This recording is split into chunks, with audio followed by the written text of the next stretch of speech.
Ян чи бурханд итгэж сайн мэдээ номлосон гэмт хэрэг ойлгож байна уу? Бурханд итгэж сайн мэдээ номлох нь хууль ёсных. Би ямар ч хууль бус зүйл хийгээгүй. Аврагч ирсэн. Гарч ирээд ажиллаж байгаа. Тэр бол төгсөгчд бурхан. Ямар аврагч?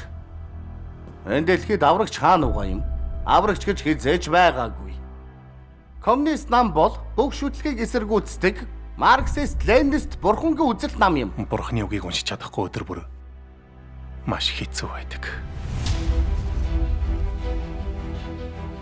Агуу улаан лууны газар нутагт өөрийн ажлыг явуулах нь бурханд асар хэцүү байдаг боловч ийм бэрхшээлээр дамжуулан бурхан өөрийн ажлын нэг үе шатыг хэрэгжүүлж өөрийн мэргэн ухаан гайхалтай үйл хэргийг харуулдгийн дээр энэ бүлэг хүнийг бүрэн төгс болгохын тулд энэхүү боломжийг ашигладаг.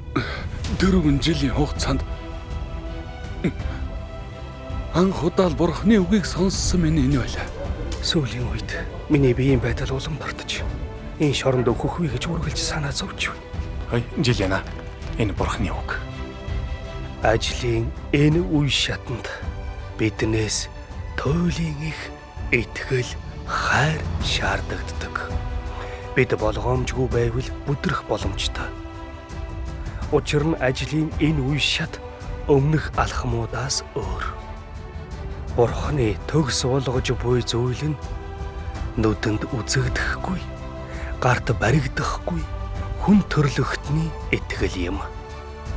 Бурханы хийдэг зүйл бол үгийг итгэл, хайр, ам болгон хувиргах явдал.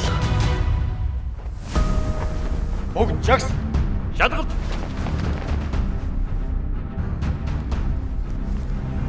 Хой, чи юу хийгээд байгаа юм бэ? Нэгж.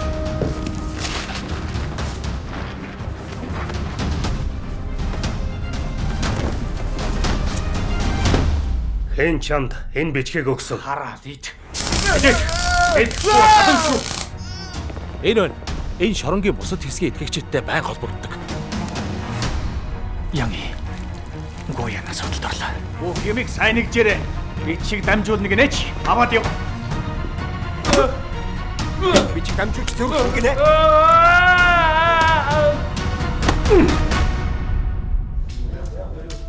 Надад бурхны үг байсаар байгаа. Чамд авах зэрэг байна уу? Хавъя. Энэ хүн төрлөختөн бүтээгчийн дуудлагыг сонсож бүтээгчийн дуу хоолойг сонсох юм бол энэ дуу хоолойны их усврийг олж тогтоохоор яаран босох болно. Энэ хүн төрлөختөн бүтээгчийн дүрийг харгах юм бол бурханд өөрийгөө зориулахын тулд өөр юу ч хайхрахаа болж бүх зүйлийг орхиж тэрч байтугай өөрийн амийг түүний төлөө зориулах болно.